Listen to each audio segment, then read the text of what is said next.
into the Dream outpost.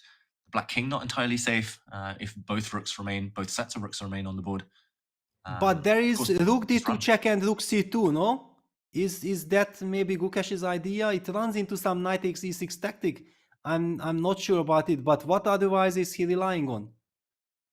Might try to push the queenside pawns like b5. He might be going for a win, but I'm looking at the clock now, and all of a sudden, it's not just Alireza down to a minute. Gukesh is joining him, and this is exactly when mistakes happen. When you had an advantage, a clear extra pawn, you made a sacrifice, it hasn't necessarily panned out the way you want. Gukesh needs to be careful now, and he brought his rook to a8, a rook behind a pass pawn. David, I think you'll agree, that's usually a great thing. Yeah, very logical move. Look at Gukesh there, turning away. The players won't be writing down their moves any longer now that they're under 5 minutes because there's no increment. They don't need to write down their moves. So he was maybe looking away at the screen, checking what move number they're on. They have 5 moves each to make, both around the 1 minute mark. It's getting scary. Rook a8, a really clever move. Unexpected. I don't think Firouzja will have seen that one. And how has he replied? Knight into d7. Oh, Huge threat on the board. Peter, Whoa. does that remind you of Pragananda's Knight D7? You know, that is one that throws a spanner in the works. But be careful, a3, rook takes a3 is the stunner. Rook a3, rook c8 and its mate. Knight f8, knight g6, rook h8. Oh, that is Beautiful. an unbelievable tactical find. Wow. Gukesh, no chance he spotted that one. Look at that nervous glance, a couple of nervous glances, twitches towards the clock there. How to react to this? Knight b6 is a huge fork as well. Does he need to just play rook d8? He's losing his pawns. This could go either way now. Well, Gukesh, look at his clock. He is ticking down to 35 seconds.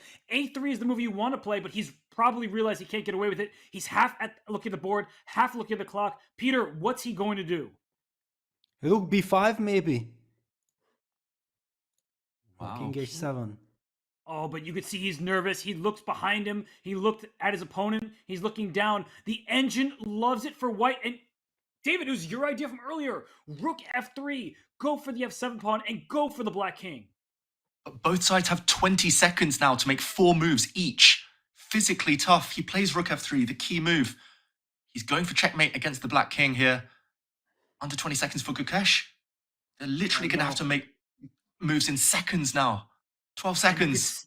You see the outline of the mating attack. Gukesh, he pushes his pawn, it looked like, but here comes rook takes f7, and the bar is all the way up. That means there is a checkmating construction. Gukesh brings his king back, slaps the clock, and Alireza, he needs to make a move. He is down to 5 seconds. He plays knight f8, and he's found the checkmate. There it is. Gukesh, he puts his hand in the air. He cannot believe it.